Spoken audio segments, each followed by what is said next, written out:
नमस्कार सभी को। आज हम पढ़ेंगे हिंदी व्याकरण में कारक। हिंदी व्याकरण का सबसे इंटरेस्टिंग टॉपिक पढ़ेंगे कारक के बारे में।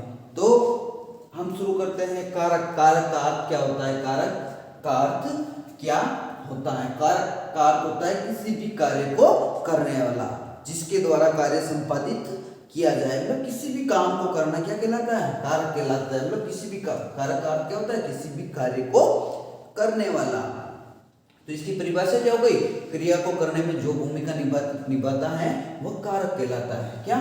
क्रिया को करने में जो भूमिका निभाता है वह कारक कहलाता है। कौन सी भूमिका? कार्य को संपादित करने में, कार्य को करने में जो भूमिका निभाता है वह कारक कहलाता है। जैसे राम ने रावण को बाण से मारा। अब राम ने किसको मारा? रावण को। तो राम क्या है? करने वाला है, करता है। क्या है? राम ने रावण को क्या? बाण से मारा। मोहन खाना खाता है। मोहन क्या है? मोहन क्या है? करता है। और क्रिया क्या है? खाता है। तो किसके द्वारा संपादित हो रही है? मोहन के द्वारा संपादित हो रही है। तो कारक का अर्थ क्या होता है? किसी भी कार्य को करने वाला।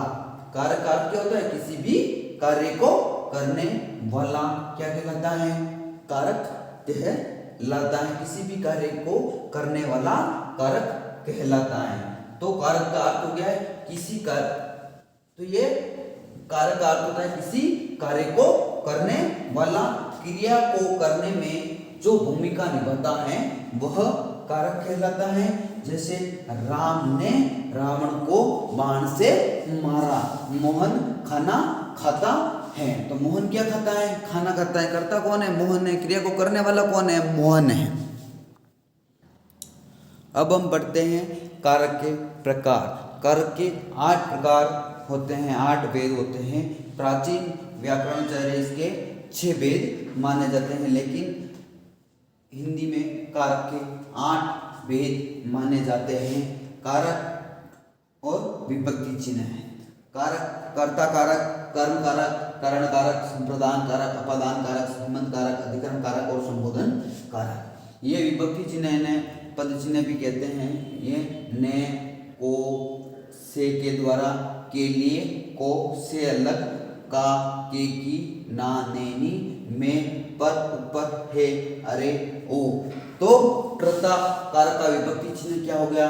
कर्ता कारक की पहचान के लिए विभक्ति चिन्ह में ने का प्रयोग किया जाता है। तो कर्ता के लिए ने का प्रयोग किया जाता है, कर्म के लिए को का प्रयोग किया जाता है और करण के लिए से के द्वारा प्रयोग किया जाता है। से के द्वारा और संप्रदान के में के लिए या को का प्रयोग किया जाता है। अपदान से अलग का, मतलब इसमें तो अलगाव के लिए आ रहा है, अलग होने के लिए। संबंध में काके की, नामे, नी। और अधिकरण में पर, ऊपर, मतलब में पर, ऊपर। संबोधन में है, अरे, ओ। मतलब अपन किसी को संबोधन करके बुलाते हैं तो उसमें संबोधन कारक में है, अरे, ओ का प्रयोग होता है। तो कर्ता ने कर्म को करण से के द्वारा, संप्रदान के लिए अपादान से अलग, संबंध काके की, नानेनी, रारेनी, अधिकरण में पर, ऊपर, संबोधन है, ओ, अरे आदि। तो कारक के 8 भेद माने जाते हैं। तो आप नोट करिए कारक के 8 भेद और उनके विभक्ति चिन्ह। तो अपन इसके आगे एक एक कारक के बारे में विस्तृत से चर्चा करेंगे और उसके साथ में उदाहरण सहित अपन चर्चा करेंगे।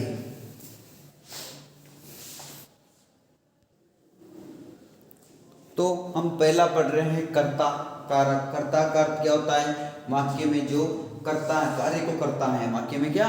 किसी भी वाक्य में जो कार्य को करता है, जो कार्य को करने वाला होता है, उसको क्या कहते हैं? अपन कर्ता कहते हैं। जो वाक्य में कार्य को करता है वह कर्ता कहलाता है। कार्य को संपादित करता है, क्या होता है?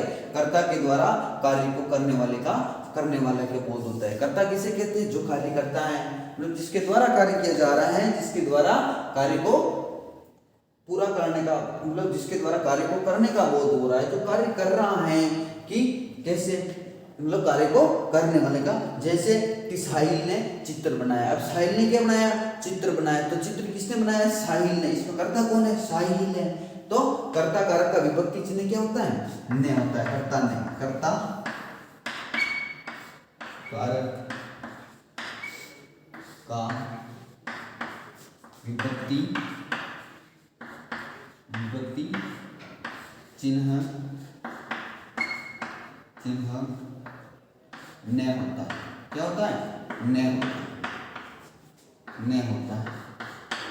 मतलब इसमें विभक्ति चिन्ह में क्या होता है? ने होता है। अब किसी में तो ने बाहर दिखता है, किसी में छिपा हुआ होता है। मतलब उसमें कर्ता का ही बोध होगा, कर्ता करने वाले का बोध होगा, मुख्य रूप से कर्ता होगा। तो उसमें कर्ता कारक ही आएगा, चाहे ने हो चाहे नहीं हो। जैसे साहिल ने चित्र बनाया, अपन उसके उदाहरण लिखते हैं। जैसे क्या? साहिल ने चित्र बनाया। इसमें कारक कौन सा? कर्ता कारक ही। कि किसने बनाया चित्र? साहिल ने। क्या बनाया? साहिल ने चित्र बनाया। किसने बनाया? साहिल ने चित्र बनाया। रमेश उदयपुर, क्या? रमेश उदयपुर जा रहा है। दूसरा क्या है? रमेश उदयपुर जा रहा है। रमेश उदयपुर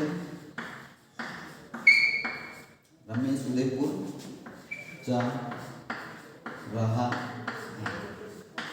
उदयपुर कौन जा रहा है? उदयपुर कौन जा रहा है? रमेश जा रहा है। इसमें ने नहीं दिखता तो रमेश उदयपुर जा रहा है। कहाँ जा रहा है रमेश? उदयपुर जा रहा है। तो इसमें कर्ता ही है, कर्ता कारक ही आएगा, क्योंकि उदयपुर जा कौन रहा है? कर्ता जा रहा है। कर्ता कौन है इसमें? तो रमेश है। तो सीता खाना पका रही है। सीता खाना खाती है। सीता खाना खाती है। सीता खाना खाती है। क्या है? सीता क्या खाती है? सीता खाना खाती है। सीता खाना खाती है। अब खाना कर्म हो गया, क्रिया हो गई, खाती है। तो खा कौन रही है? खा सीता रही है। तो सीता इसमें क्या है? कर्ता है। तो इसमें क्या है? सीता खाना खाती है, मतलब सीता क्या कर रही है? खाना खा रही है। तो कर्ता कौन है? सीता है। विकास ने एक सुंदर पत्र लिखा। विकास ने एक सुंदर पत्र लिखा। विकास ने एक सुंदर पत्र लिखा। सुंदर पत्र लिखा। अब इसमें पत्र कौन लिख रहा है? विकास ने। इसमें ने दिख रहा है तो क्या होगा? कर्ता कारक होगा। तो आपको समझ, क्रिया को करने वाला है, जिसमें क्रिया को करने वाले का बोध होता है, क्रिया को संपादित करने वाले का बोध होता है, क्रिया को करने वाले का बोध होता है। तो इसमें साहिल के द्वारा क्रिया की जा रही है। क्या चित्र बनाया जा रहा है?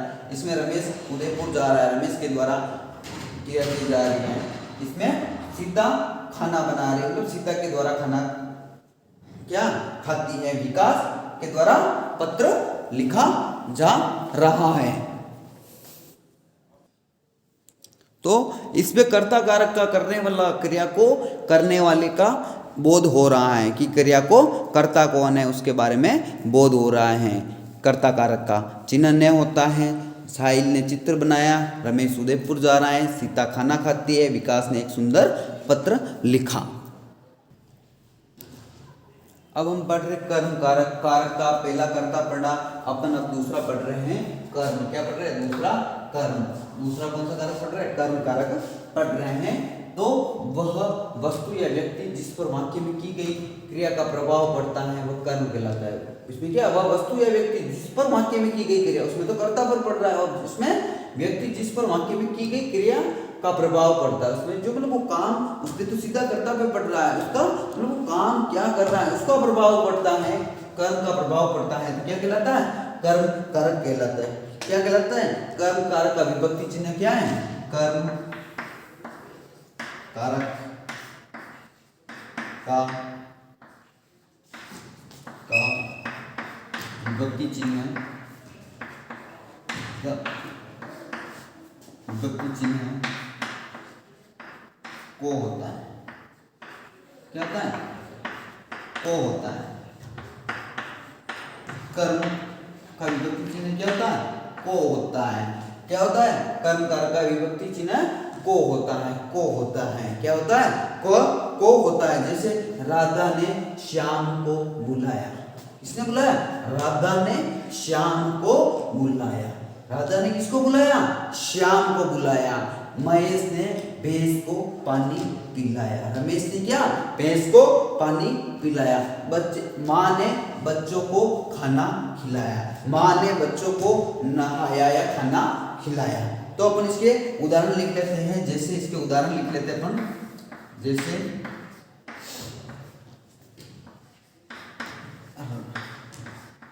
राधा ने श्याम को बुलाया। राधा ने किसको बुलाया? श्याम को बुलाया।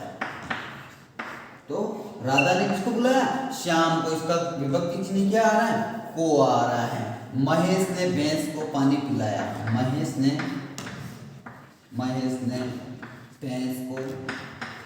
भैंस को पानी पिलाया।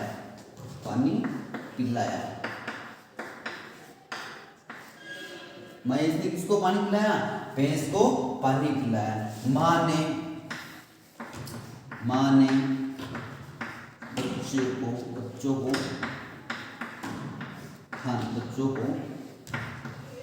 खाना खिलाया। माँ ने किसको खिलाया?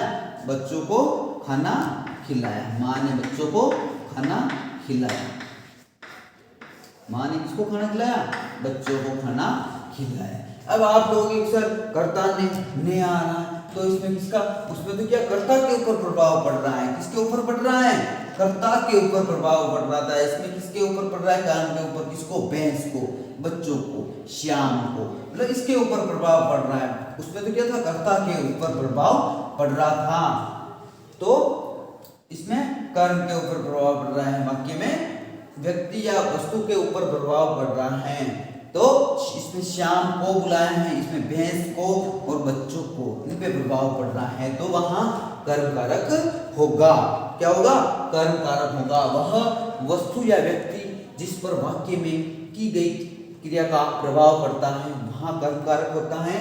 कर्म कारक का विभक्ति चिन्ह क्या होता है? को होता है। कर्ता ने कर्म को। तो अपन ने उदाहरण देखे, राधा ने श्याम को बुलाया। राधा ने किसको बुलाया? श्याम को बुलाया। महेश ने भैंस को पानी पिलाया और माँ ने बच्चों को खाना खिलाया। तो इन सभी में क्या है? कर्म कारक है। क्या है? कर्म कारक है। कर्म कारक में किसके ऊपर प्रभाव? वाक्य में व्यक्ति या वस्तु के ऊपर प्रभाव पड़ता है। उसमें तो सीधा कर्ता के ऊपर पड़ता है। उसमें तो क्या? सीधा कर्ता करने वाले के ऊपर प्रभाव पड़ रहा है। तो वहां क्या होता है? कर्ता कारक होता है। और इसमें क्रिया के ऊपर प्रभाव पड़ रहा है। क्रिया के ऊपर प्रभाव पड़ रहा है क्या? पानी पिलाना, खिलाना, बुलाना, उसके ऊपर प्रभाव पड़ रहा है। की गई क्रिया के ऊपर प्रभाव पड़ रहा है कि राम को बुलाया, भैंस को पानी पिलाया, खाना खिलाया, बच्चों को खाना खिलाया। इसके ऊपर क्या? कर्म के ऊपर, क्रिया के ऊपर प्रभाव पड़ रहा है। होने वाली, उस पर तो कर्ता पर पड़ रहा है। कर्म कारक में होने वाली क्रिया के ऊपर प्रभाव पड़ता है। अब अपन पढ़ते हैं तीसरा करण कारक। तो हम तीसरा पढ़ रहे हैं करण कारक। करण कारक वह साधन जिससे क्रिया होती है उसे करण कारक कहते हैं, जिसकी सहायता से कार्य किया जाता है। करण कारक में किसका बोध होता है? साधन का बोध होता है। किसमें? तो अपन पढ़ रहे हैं करण कारक। क्या पढ़ रहे हैं? करण कारक। करण कारक में क्या होता है कि इसमें साधन का बोध होता है। किसका बोध होता है? साधन का बोध होता है। करण कारक में किसका बोध होता है? साधन का बोध होता है। तो इसमें मतलब किसी कार्य को करने में साधन का प्रयोग किया जाता है। किसी भी कार्य को करने में किसका प्रयोग किया जाता है? साधन का प्रयोग किया जाता है। और इसका विभक्ति चिन्ह होता है से और के द्वारा होता है। से और के द्वारा होता है। से और के द्वारा होता है। तो सीता साइकिल से स्कूल जाती है, तो साधन के रूप में से का प्रयोग हो रहा है कि सीता किससे स्कूल जा रही है? सीता साइकिल से स्कूल जा रही है। अगर सीता के पास साइकिल नहीं होती तो वह क्या स्कूल जा पाती? नहीं जा पाती। राम ने रावण को बाण से मारा। अब राम ने रावण को किससे मारा? बाण से मारा। साधन का, कौन से साधन का प्रयोग किया? बाण से। मोहन सारी जानकारी पुस्तकों से लेता है। मोहन सारी जानकारी किससे लेता है? पुस्तकों से लेता है। अगर मोहन के पास पुस्तकें नहीं होती तो वह जानकारी प्राप्त नहीं कर पाता है। तो इसमें साइकिल, बाण, पुस्तक ये क्या है? ये साधन है। इसमें मतलब संबंध बताता है कि मतलब साधन का संबंध बता रहा है कि साधन के द्वारा क्या कार्य का संपादन हो रहा है। साधन का प्रयोग करते हुए कार्य संपादित हो रहा है। तो वहां कौन सा कारक होगा? करण कारक होगा। इसमें साधन का प्रयोग किया जाता है कि सीता के पास साइकिल नहीं होती तो वो स्कूल जा पाती क्या? नहीं जा पाती। राम ने रावण को बाण से मारा। राम ने किससे बाण मारा? रावण को किससे मारा? बाण से। अगर बाण नहीं होता तो क्या रावण को मार सकता? क्या नहीं मार सकता था। पुस्तकें नहीं होती तो जानकारी कैसे प्राप्त करता मोहन? तो यहाँ इसमें किसका प्रयोग होता है? करण कारक में साधन का प्रयोग होता है कि इसे साधन के द्वारा क्रिया होती है। किसी भी कार्य को करने में साधन का बोध होता है। किसी भी कार्य को करने में किसका बोध होता है? साधन का बोध होता है। तो इसमें ये साधन के रूप में आता है। करण कारक संबंध एक दूसरे से जुड़ाव की स्थिति पैदा करता है कि क्रिया करने के लिए साधन का प्रयोग करना होता है। साधन के द्वारा इसका प्रयोग होता है। अब हम चौथा पढ़ते हैं कारक, संप्रदान कारक। कौन सा पढ़ रहे हैं? चौथा पढ़ रहे अपन संप्रदान कारक। संप्रदान का अर्थ होता है देना होता है। संप्रदान का अर्थ होता है देना होता है। संप्रदान मीन्स क्या होता है? देना होता है। मतलब अपन किसी को कुछ दे, किसी को अपन उपहार दे, किसी को कुछ बांटे, किसी को कुछ दान दे तो वहाँ संप्रदान कारक होता है। वहाँ कौन सा कारक होता है? संप्रदान कारक होता है। वहाँ कौन सा कारक होता है? संप्रदान कारक होता है। वहाँ कौन सा कारक होता है? संप्रदान कारक होता है। या किसी के लिए कुछ कहा जाए वहाँ संप्रदान कारक होता है। या तो किसी को कुछ दिया जाए या किसी को कुछ कहा जाए वहाँ संप्रदान कारक होता है। वहाँ कौन सा कारक होता है? संप्रदान कारक।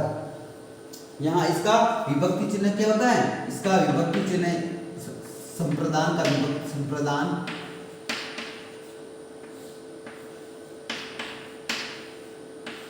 कारक का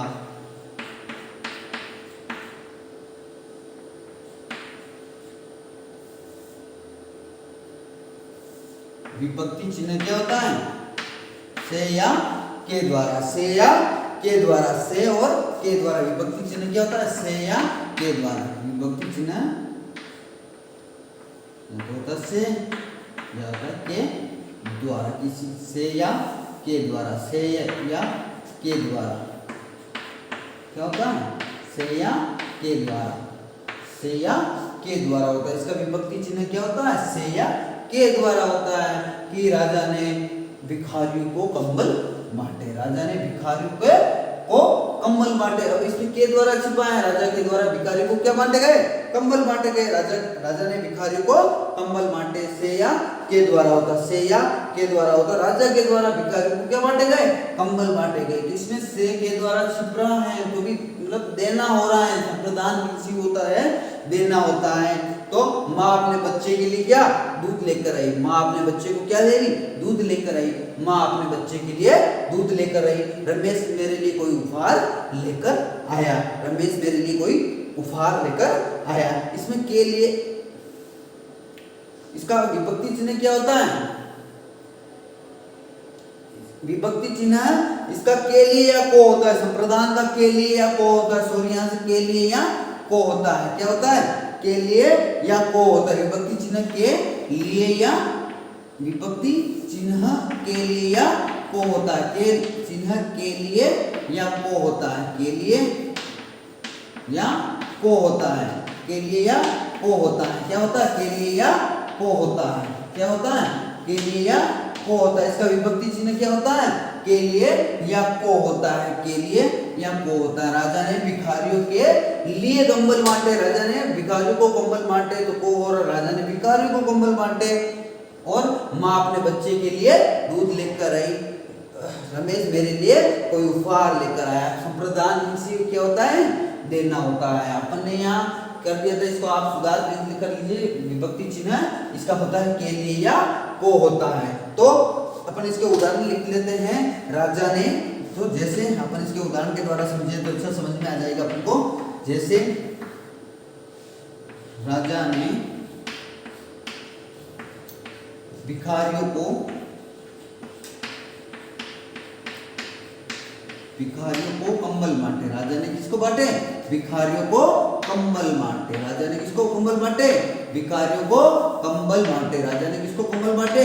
भिखारियों को कंबल बांटे। राजा ने किसको कंबल बांटे? भिखारियों को। इसका मतलब दिया है, देना होता है। माँ अपने बच्चे के लिए क्या लाती है? दूध लेके आई। माँ अपने बच्चे के लिए दूध लेके आई। माँ अपने बच्चे के लिए दूध लेकर आई। दूध ले आकर आई।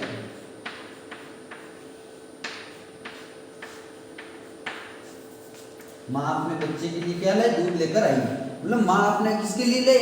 बच्चे के लिए आई, मतलब देने के लिए। को इसमें क्या है? ये विभक्ति चिन्ह है। संप्रदान कारक का विभक्ति चिन्ह होता है। रमेश मेरे लिए कोई उपहार लाया है।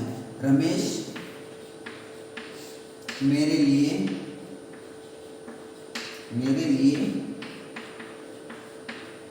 कोई उपहार ले आया है। उपहार ले आया। रमेश किसके लिए आया? मेरे लिए ले आया। क्या आया? कि मेरे लिए कोई उपहार ले आया। रमेश किसके लिए आया? रमेश मेरे लिए कोई उपहार देना। इसका अर्थ होता है किसी दूसरे के लिए। इसमें किसी दूसरे के बारे में, मतलब किसी अपन या तो किसी दूसरे के लिए कुछ कहा जाए या किसी को कुछ दिया जाए। तो रमेश ने मेरे को क्या दिया? उपहार दिए। माँ अपने बच्चे के लिए दूध लेकर आई। राजा ने भिखारियों को कंबल बांटे। मतलब इसका अर्थ होता है देना होता है। संप्रदान क्या होता है? देना होता है।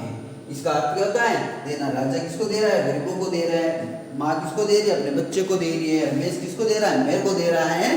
तो इन सभी में क्या हो रहा है? इन सभी में देना हो रहा है। संप्रदान मीन्स ही देना होता है, किसी को कुछ देना होता है। अब हम अगला कारण पढ़ेंगे अपादान। तो अपन 5वां पढ़ रहे हैं अपादान कारक। अपादान कारक किसे कहते हैं? जब संज्ञा या सर्वनाम के किसी रूप से दो वस्तुओं के अलग होने का बोध होता है, वहाँ अपादान कारक होता है। अपादान कारक होता है। संज्ञा किसे कहते हैं? जो व्यक्ति, वस्तु, स्थान, भाव आदि के नाम को क्या कहते हैं? संज्ञा कहते हैं। और सर्वनाम किसे कहते हैं? जो संज्ञा के स्थान पर प्रयुक्त होने वाले शब्दों को सर्वनाम कहते हैं। इन रूपों के द्वारा यदि दो वस्तुओं की क्या अलग होती है, दो वस्तुएं किससे क्या होती हैं? अलग होती हैं, वहाँ कौन सा होता है? वहाँ अपादान होता है। अलग होने के, पृथक होने के योग में अपादान कारक होता है। पृथक होने के योग में अपादान कारक होता है। मतलब अलग होने के योग में अपादान कारक होता है। इसका विभक्ति चिन्ह अपादान कारक का विभक्ति चिन्ह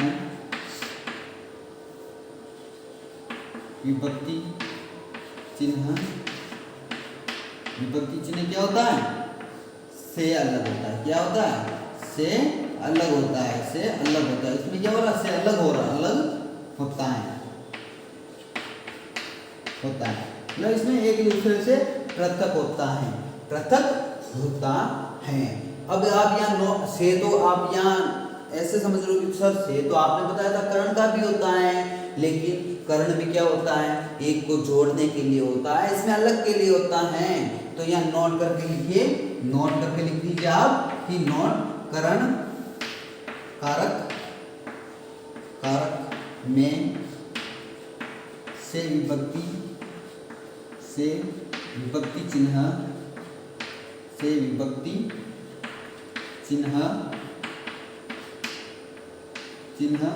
संबंध जोड़ने के लिए होता है। संबंध जोड़ने के लिए होता है। संबंध जोड़ने के लिए होता है,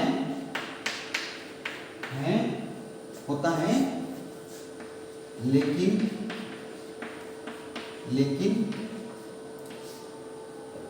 अपादान में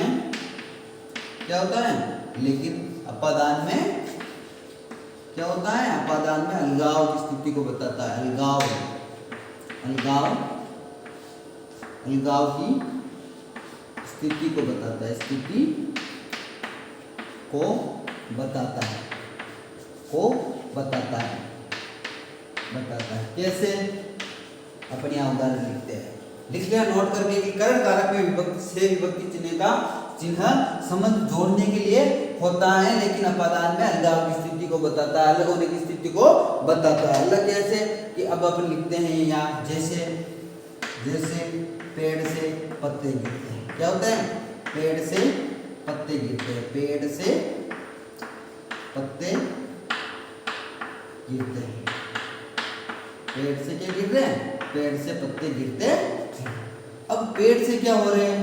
पत्ते क्या हो रहे हैं? अलग हो रहे हैं। तो पेड़ से पत्ते अलग हो रहे हैं, तो अलगाव की स्थिति हो रही है। उसमें तो सीता साइकिल से स्कूल जाती है, उसमें संबंध बता रहा है कि सीता साइकिल से स्कूल जाती है, मोहन कार से जयपुर जाता है, इसमें तो संबंध बता रहा है, एक दूसरे के साधन का प्रयोग हो रहा है। इसमें तो अलगाव का और अलगाव की स्थिति को पैदा कर रहा है।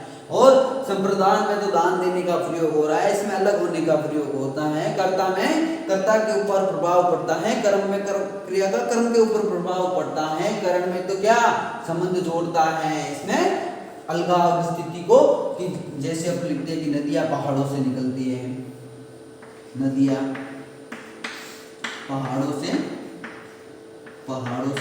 निकलती है। अब नदियां पहाड़ों से क्या हो रही है? अलग हो रही है।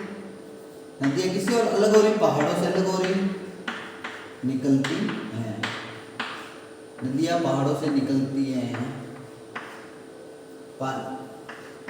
कुएं से पानी लाया गया, कुएं से पानी लाया गया। कुएं से क्या पानी लिया है तो अलग हो रहे हैं। कुआं और पानी का संबंध, कुएं से हम पानी को कर लिया है, तो कुआं से पानी का क्या हो रहा है? संबंध अलग हो रहा है। पृथ्वी सूर्य से बहुत दूर है, पृथ्वी सूर्य से क्या है? बहुत दूर है, पृथ्वी सूर्य से दूर है, उसमें अलग होने की, पृथ्वी अपनी जगह पे है, सूर्य अपनी जगह पे है। अगर सूर्य पृथ्वी के पास आए तो हम जल के खत्म हो जाए, तो लेकिन अलग अलग जगह पे इसका प्रयोग होता है। इसमें अलगाव की स्थिति को एक और आप लिखिए नोट करके, डर के योग में भी कौन सा कारक होता है? अपादान कारक होता है। लिखिए डर के लिए भी अपादान कारक होता है। नोट डर के लिए अपादान कारक होता है, अपादान कारक होता है, कारक होता है। डर के लिए कैसे कि मुझे सांप से डर लगता है। उदाहरण लिख लीजिए, आपको समझ में आ जाएगा कि मुझे सांप से डर लगता है। मुझे सांप से क्या लगता है? डर लगता है, मुझे सांप से डर लगता है। तो इसमें सांप से डर लगता है, इसमें किसका? इसमें भी अपादान कारक आएगा। डर के योग में भी अपादान कारक होता है, डर लगता है। चीज आपको समझ में आएगी कि अपादान में अलग होना होता है और डर के योग में अपादान कारक होता है। तो करण में तो क्या होता है? संबंध जुड़ता है, अपादान में अलग होता है। और संप्रदान में दान देना होता है, किसी के लिए कुछ कहा होता है, उसे संप्रदान कहते हैं। अपादान में अलगाव की स्थिति को पैदा करता है, अलग होने की स्थिति को पैदा करता है कि पेड़ से पत्ता गिर गया है ऊपर से नीचे तो वो वापस जुड़ नहीं सकता है। नदियां पहाड़ों से निकल गई हैं तो निकल गई है, नदियां पहाड़ों पर वापस नहीं जा सकती। कुएं से पानी अपने लिया है, घर लेके आ गए तो वापस कुएं में नहीं जाएगा, अपन वापस ले जाएंगे तो जाएगा, बाकी पानी नहीं जाएगा। तो वहां अपादान कारक होता है। तो हम बढ़ रहे अब संबंध कारक। छठा कारक है संबंध कारक। संबंध कारक का नाम से ही पता चल रहा है कि संबंध होता होगा, किन्हीं दो वस्तु में संबंध होता होगा। संज्ञा या सर्वनाम का वह रूप जो किन्हीं दो वस्तुओं के बीच में संबंध का बोध करवाता है। पांचवें में क्या था कि उसमें तो अपादान में क्या था? संज्ञा व सर्वनाम का वह रूप जो किन्हीं दो वस्तुओं के बीच में क्या अलगाव की स्थिति को पैदा करता है, अलग की स्थिति को पैदा करता है, अलग होने की स्थिति को पैदा करता है, वह अपादान कारक होता था। इसमें क्या हो रहा है? संज्ञा व सर्वनाम का वह रूप जो दो वस्तुओं को क्या होता है? आपस में जोड़े हुए रखता है। इसमें क्या बताता है? संबंध बताता है, दो वस्तुओं में आपस में संबंध बताता है, उसे संबंध कारक कहते हैं। नाम से स्पष्ट है कि दो वस्तुओं में संबंध बता रहा है, दो के बीच में संबंध बता रहा है, तो इसका कारक, इसका विभक्ति चिन्ह क्या होता है? संबंध कारक का विभक्ति चिन्ह क्या होता है? विभक्ति संबंध कारक का विभक्ति चिन्ह क्या होता है? संबंध कारक का विभक्ति चिन्ह होता है विभक्ति चिन्ह काकेकी, काकेकी, रारेरी, रारेरी, नानेरी आदि आदि। काकेकी, रारेरी, नाने आदि आदि होता है। उसमें करण में क्या था? करण में भी संबंध था, लेकिन वो साधन के रूप में संबंध था। यहाँ दो व्यक्तियों के रूप में, दो वस्तुओं के रूप में। उसमें तो एक व्यक्ति का है, एक कार्य का दूसरे कार्य से, मतलब इसमें क्या एक व्यक्ति का कहा कहीं क्रिया करना तो संबंध के रूप में था, तो इसमें तो दो के बीच में संबंध है, दो ही व्यक्ति या वस्तुओं के बीच में संबंध के हैं।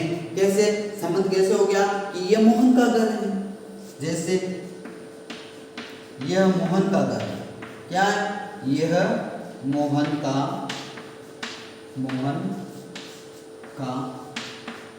घर। अब किसका घर है? मोहन का घर। किससे संबंधित हो गया? मोहन से संबंधित हो गया कि यह राम का बेटा है, यह राम का बेटा है। रिश्ते में संबंध बताते हैं कि वो राम का मामा है, राम का चाचा है, राम की पत्नी बेटा है, राम की पत्नी है, राम की भाभी है, राम का पुत्र है, राम का पुत्र, राम का बेटा है, राम से संबंध बता रहा है। ये सुनील की किताब है, यह सुनील की किताब है। किसकी किताब है? सुनील की किताब है। यह सुनील की किताब है, सुनील की किताब है। संबंध बता रहा है कि ये किसकी किताब है? सुनील की किताब है। किसकी किताब है?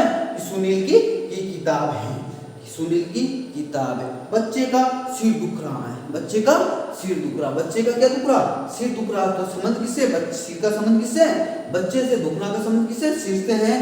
तो बच्चे का सिर दुख रहा है, बच्चे का सिर दुख रहा है, सिर दुख रहा है,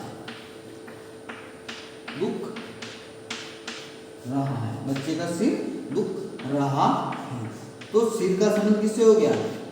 दुखने से हो गया, बच्चे से हो गया। किसका सिर है? बच्चे का सिर है। सुनील की किताब है, राम का बेटा है, मोहन का घर है, राम की पत्नी है, राम की प्रेमिका है, मतलब सब में संबंध कारक होगा।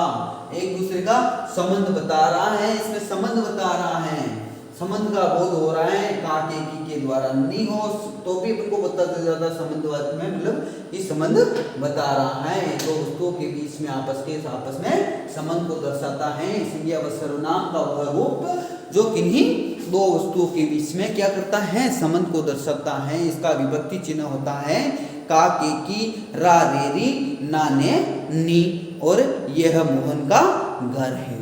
तो इसमें क्या एक दूसरे के बीच में संबंध को दर्शाता है कि वह सुनील की किताब है। किताब किसकी है? सुनील की है। राम का बेटा है, राम की पत्नी है, मोहन का घर है, मोहन का खेत है, मतलब संबंध बताता है इसमें। तो एक दूसरे का संबंध बताता है। सातवां कारक पढ़ रहे हैं हम, अधिकरण कारक। अधिकरण का अर्थ ही होता है आश्रय होता है, सहारा होता है। अधिकरण का अर्थ क्या होता है? सहारा होता है। संज्ञा का वह रूप जिससे क्रिया के आधार का पता हो, क्रिया हो रही है लेकिन उसके आधार का पता हो कि कहाँ हो रही है, उसके आधार का पता हो, आधार का बोध हो, उसे अधिकरण कारक कहते हैं। आश्रय का पता, आश्रय होता है अधिकरण का आश्रय या सहारा, जिसे क्रिया के क्या हो, क्रिया के आधार का बोध होता है, उसे अधिकरण कारक कहते हैं। उसे क्या कहते हैं? अधिकरण कारक कहते हैं। अधिकरण कारक, अधिकरण कारक का विभक्ति चिन्ह क्या होता है?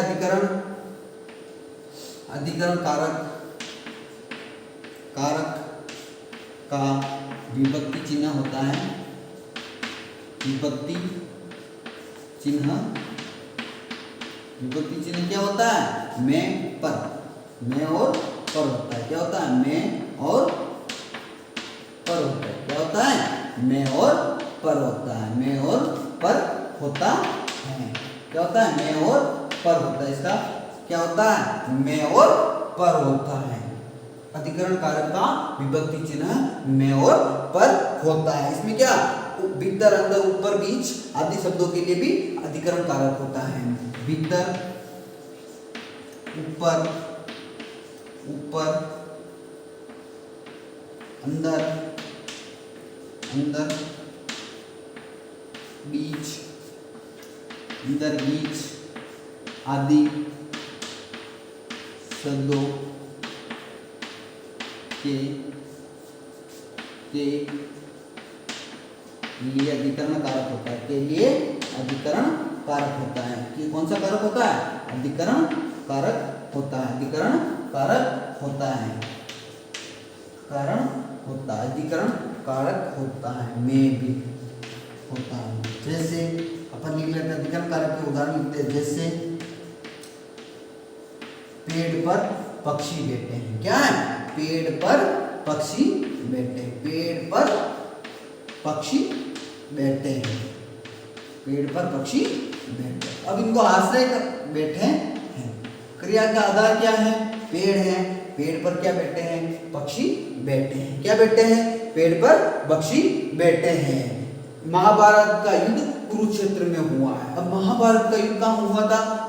कुरुक्षेत्र में हुआ था। लिखिए उदाहरण, महाभारत का युद्ध कुरुक्षेत्र में हुआ। कुरुक्षेत्र में हुआ। महाभारत का युद्ध कहाँ हुआ? कुरुक्षेत्र में हुआ। मतलब संबंध बता रहा है कि महाभारत का युद्ध कहाँ हुआ था? कौरव और पांडवों के बीच में। कि कुरुक्षेत्र के बाद कुरुक्षेत्र में हुआ है। इसका क्रिया का आधार बता रहा है कि महाभारत का युद्ध कहाँ हुआ था? कि महाभारत का युद्ध कुरुक्षेत्र में हुआ है। मनु कमरे के अंदर है। मनु कमरे के अंदर है।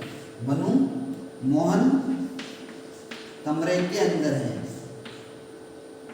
कमरे के अंदर है। अंदर, भीतर, बाहर आदि के लिए, बीच में आदि, अंदर है के लिए भी कौन सा कारक होगा?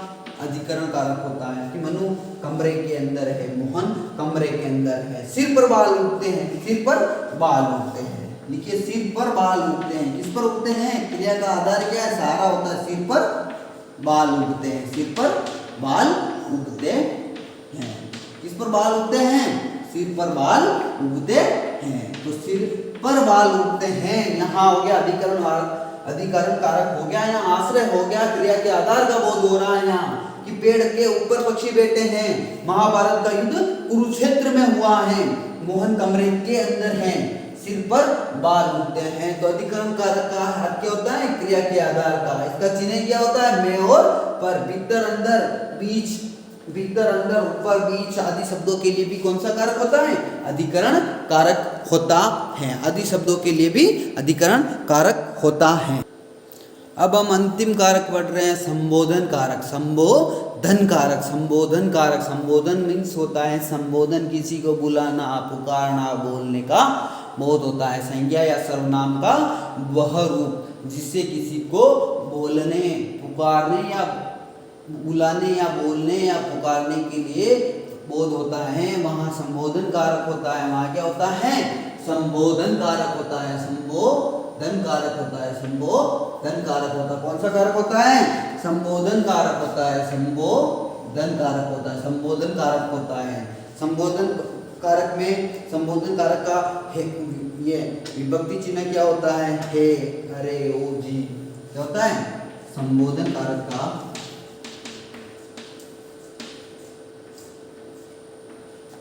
कारक का विभक्ति चिन्ह। विभक्ति चिन्ह क्या होता है? चिन्ह होता है हे, ओ, अरे, आदि। हे, ओ, अरे, आदि। क्या होता है? हे, ओ, अरे, आदि होता है। क्या है? हे, ओ, अरे, आदि होता है। और संबोधन कारक की पहचान करने के लिए ये चिन्ह होता है। एक नोट करके लिख लिए, नोट।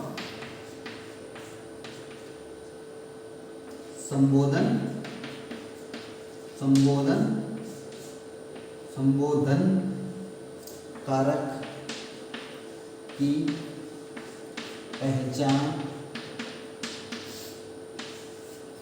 के लिए ये चिन्ह होता है। कौन सा चिन्ह होता है? ये चिन्ह लगा हुआ होगा। ये चिन्ह लगा हुआ होगा। ये कोष्टक है और कोष्टक में ये चिन्ह है। इस चिन्ह को क्या वो कहता है, विस्मय बोधक चिन्ह कहते हैं।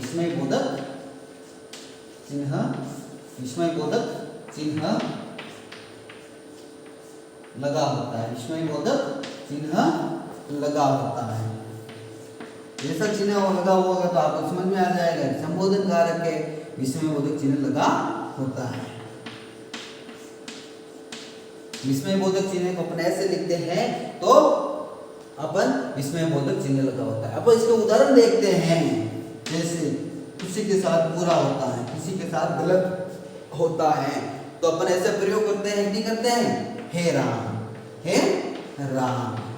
उसके साथ क्या हुआ, हे राम बहुत बुरा हुआ, हे राम बहुत बुरा हुआ है, हे राम बहुत बुरा हुआ, हे राम बहुत बुरा हुआ है।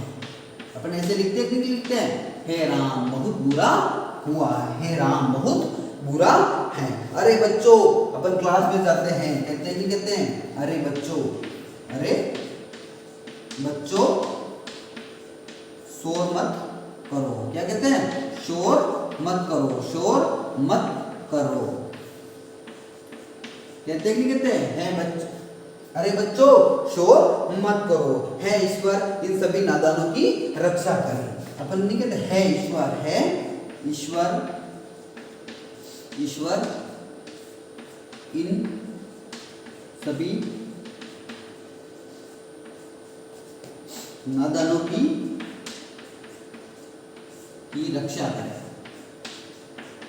रक्षा करे। हे ईश्वर इन सभी नादानों की रक्षा करे। तो इसमें विस्मय बोधक चिन्ह लगता है, इसमें विस्मय बोधक चिन्ह लगता है। इसमें संबोधन में है, अरे, हे, अजी आदि चिन्ह का भी प्रयोग होता है। अरे, अजी आदि चिन्ह का भी प्रयोग, अजी बर्तन साफ कर दो, ऐसे चिन्ह का प्रयोग होता है नहीं होता, तो ऐसे चिन्हों का प्रयोग होता है। इसमें संबोधन कारक में होता है। इसमें नोट लिखिए, इसमें अजी क्या आता है, अरे है अजी, अरे है अजी आदि संबोधन का प्रयोग होता है, संबोधन का प्रयोग होता है।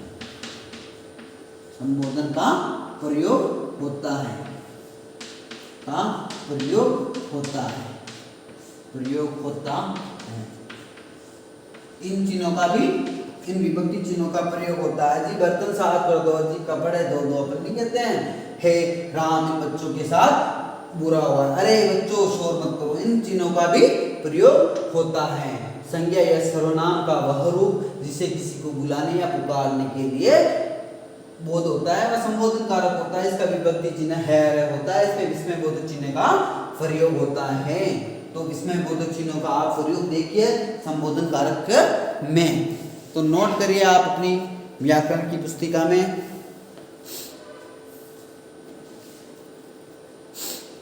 संज्ञा या सर्वनाम का वह रूप जिसे किसी को बुलाने या पुकारने या बोलने का बोध होता है, वह संबोधन कारक होता है। आपको इस वीडियो से संबंधित किसी भी प्रकार की समस्या है या आपको समझ में कोई उदाहरण और चाहिए तो आप इसके कमेंट बॉक्स में आप अपना कमेंट डाल सकते हो। सभी को धन्यवाद।